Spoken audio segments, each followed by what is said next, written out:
Hello OP classes के digital platform पर आप सभी का एक बार पुनः स्वागत है। आज हम लोगों को 9 सितंबर 2020 के मोस्ट एक्सपेक्टेड करंट अफेयर्स पढ़ने हैं। तो चलिए देखते हैं आज का पहला प्रश्न। पहला प्रश्न है, भारत हाइपरसोनिक टेक्नोलॉजी डेमोन्स्ट्रेट विकसित करने वाला विश्व का कौन सा देश बन गया है। तो हाल ही में भारत ने हाइपरसोनिक मिसाइल टेक्नोलॉजी विकसित की है और यह ऐसा करने वाला वह चौथा देश बन गया है। भारत से पहले अमेरिका, रूस तथा चीन हाइपरसोनिक मिसाइल टेक्नोलॉजी विकसित कर चुके हैं। हाइपरसोनिक का मतलब होता है ध्वनि की गति से 5 गुना तेज चलना। भारत में हाइपरसोनिक मिसाइल टेक्नोलॉजी डीआरडीओ द्वारा विकसित की गई तथा इसका परीक्षण डीआरडीओ ने ओडिशा के अब्दुल कलाम द्वीप से किया है। बात की जाए डीआरडीओ की तो इसे defence research and development organisation कहा जाता है, जिसकी स्थापना वर्ष 1958 में हुई थी। डीआरडीओ का मुख्यालय नई दिल्ली में स्थित है तथा वर्तमान में जी सतीश रेड्डी डीआरडीओ के प्रमुख हैं। चलिए देखते हैं हमारा आज का दूसरा प्रश्न। दूसरा प्रश्न है, 8 सितंबर को विश्व भर में कौन सा दिवस मनाया जाता है। तो 8 सितंबर को विश्व भर में मनाया जाता है अंतर्राष्ट्रीय साक्षरता दिवस। अंतर्राष्ट्रीय साक्षरता दिवस मनाए जाने की घोषणा वर्ष 1965 में यूनेस्को द्वारा की गई तथा पहली बार 8 सितंबर 1966 को पहला अंतर्राष्ट्रीय साक्षरता दिवस मनाया गया था।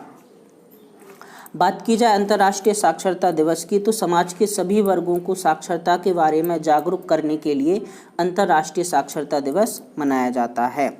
यूनेस्को की स्थापना 16 नवंबर 1945 को हुई थी, जबकि वर्ष 1946 में भारत यूनेस्को का सदस्य बना था। यूनेस्को के वर्तमान में कुल 193 सदस्य देश हैं, जबकि यूनेस्को के वर्तमान महानिदेशक आंद्रे एजोले हैं। चलिए देखते हैं हमारा आज का तीसरा प्रश्न। तीसरा प्रश्न है, इनमें से किस क्रिकेट बोर्ड के क्रिकेट समिति के अध्यक्ष पूर्व टेस्ट स्पिनर इकबाल कासिम ने अपने पद से इस्तीफा दे दिया है। तो हाल ही में पाकिस्तान क्रिकेट बोर्ड के समिति के अध्यक्ष इकबाल कासिम ने अपने पद से इस्तीफा दे दिया है। उन्होंने पाकिस्तान के लिए 50 टेस्ट तथा 15 वनडे खेले हुए थे। चलिए देखते हैं हमारा आज का चौथा प्रश्न। चौथा प्रश्न है, दुनिया के नंबर 1 टेनिस प्लेयर नोवाक जोकोविच 140 साल के इतिहास में डिस्क्वालीफाई होने वाले कौन से खिलाड़ी बन गए हैं। तो हाल ही में दुनिया के नंबर 1 टेनिस प्लेयर नोवाक जोकोविच को यूएस ओपन से बाहर किया गया तथा वह डिस्क्वालीफाई होने वाले अब तक के तीसरे खिलाड़ी बन गए हैं। नोवाक जोकोविच ने मैच के दौरान झुंझलाहट में लायंस वुमेन को गेंद मार दी थी, जिसके बाद उन्हें मैच से बाहर कर दिया है। नोवाक जोकोविच सर्बिया के रहने वाले हैं तथा अब तक कुल 17 ग्रैंड स्लैम जीत चुके हैं। यूएस ओपन से पहले राफेल नडाल और रोजर फेडरर बाहर हो चुके हैं। चलिए देखते हैं हमारा अगला प्रश्न क्या है। अगला प्रश्न है, सीमा सड़क संगठन किस मंत्रालय के अधीन कार्यरत है। यह संगठन कई सामरिक मार्ग के निर्माण के कारण चर्चा में है।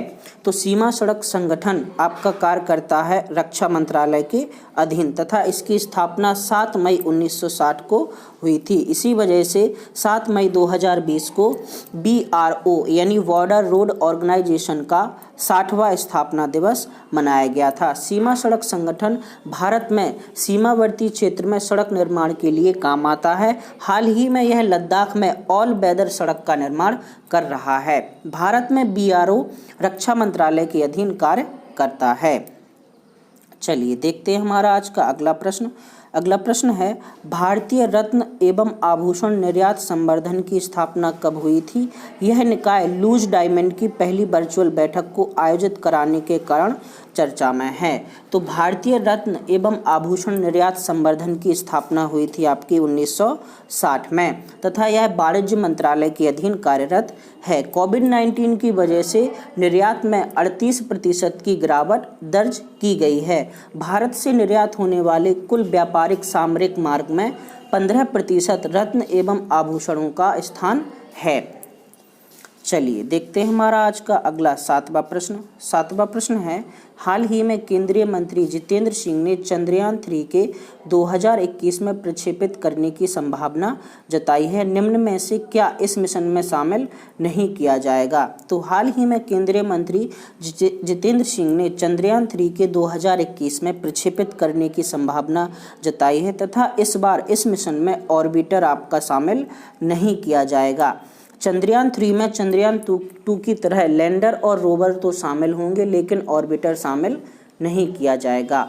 बात की जाए चंद्रयान 2 की, तो चंद्रयान 2 22 जुलाई 2019 को प्रक्षेपित किया गया था, जिसमें विक्रम नाम का लैंडर तथा प्रज्ञान नाम का रोवर स्थित थे तथा इसके लैंडर की हार्ड लैंडिंग हुई थी, जिसके बाद दक्षिणी ध्रुव पर पहला देश बनने के बावजूद भी सॉफ्ट लैंडिंग कराने में भारत असमर्थ रहा था। बात की जाए चंद्रयान प्रथम की, तो चंद्रयान प्रथम का प्रक्षेपण भारत ने 22 अक्टूबर 2008 को की थी। चलिए देखते हैं हमारा आज का अगला 8वां प्रश्न। 8वां प्रश्न है, हाल ही में पुस्तक द कॉमनवेल्थ ऑफ क्रिकेट का लेखन किसने किया है? तो हाल ही में द कॉमनवेल्थ ऑफ क्रिकेट नाम की पुस्तक का लेखन रामचंद्र गुहा ने किया है। बात की जाए रामचंद्र गुहा की, तो इनका जन्म 29 अप्रैल 1958 को देहरादून में हुआ था तथा वर्ष 2009 में इन्हें पद्म भूषण भी दिया गया है। रामचंद्र गुहा की अन्य पुस्तकों में इंडिया आफ्टर गांधी तथा गांधी बिफोर इंडिया प्रमुख पुस्तकें शामिल हैं। चलिए देखते हैं हमारा आज का अगला 9वां प्रश्न। 9वां प्रश्न है, हाल ही में रेलवे ने क्लोन ट्रेन चलाने की घोषणा की है। क्लोन ट्रेन चलाने का उद्देश्य क्या है? तो हाल ही में भारतीय रेलवे ने क्लोन ट्रेन चलाने की घोषणा की है, जिससे कि वेटिंग भार को कम किया जा सके। रेलवे क्लोन ट्रेन चलाने के लिए मूल ट्रेन के 1 घंटे बाद उसी नंबर की एक ट्रेन चलाएगी, जिसमें वेटिंग वाले यात्री जा सकेंगे तथा इससे 1.5 महीने यानी 1.5 महीने तक की वेटिंग क्लियर हो जाएगी। 12 सितंबर 2020 से 80 नई स्पेशल ट्रेनों के साथ क्लोन ट्रेन चलाने की घोषणा की गई है। चलिए देखते हैं हमारा आज का अगला और अंतिम प्रश्न। अंतिम प्रश्न है, देश में सर्वाधिक नेत्रदान किस राज्य द्वारा किया जाता है? इस राज्य के मुख्यमंत्री ने हाल ही में नेत्रदान करने की घोषणा की है। तो देश में सर्वाधिक नेत्रदान तथा अंगदान तमिलनाडु राज्य द्वारा किया जाता है तथा तमिलनाडु के वर्तमान मुख्यमंत्री के पलानीस्वामी ने अपनी आंखें दान करने का निर्णय लिया है। राष्ट्रीय नेत्रदान पखवाड़े के दौरान पलानीस्वामी ने इस बात की घोषणा की है। बात की जाए तमिलनाडु की, तो तमिलनाडु का गठन 26 जनवरी 1950 को हुआ था तथा राजधानी चेन्नई है। वर्तमान में के पलानीस्वामी तमिलनाडु के मुख्यमंत्री हैं तथा बनवारी लाल पुरोहित तमिलनाडु के राज्यपाल हैं। 8 सितंबर 2020 का क्वेश्चन ऑफ द डे था आपका, मांसपेशियों में थकान किसके इकट्ठा होने के कारण होती है? तो मांसपेशियों में थकान होती है आपकी लैक्टिक एसिड के कारण। और इसके अलावा सेशन ऑफ द डे का क्वेश्चन था आपका, काजीरंगा नेशनल पार्क को कब राष्ट्रीय धरोहर घोषित किया गया? तो काजीरंगा नेशनल पार्क को वर्ष 1985 में आपका राष्ट्रीय धरोहर घोषित किया गया। और दोनों प्रश्नों के सही जवाब देने वालों में शामिल हैं सोनाली मौर्य, मयंक मौर्य, सानू महाराज, भगवान सिंह, विजय लोको पायलट तथा जयप्रकाश।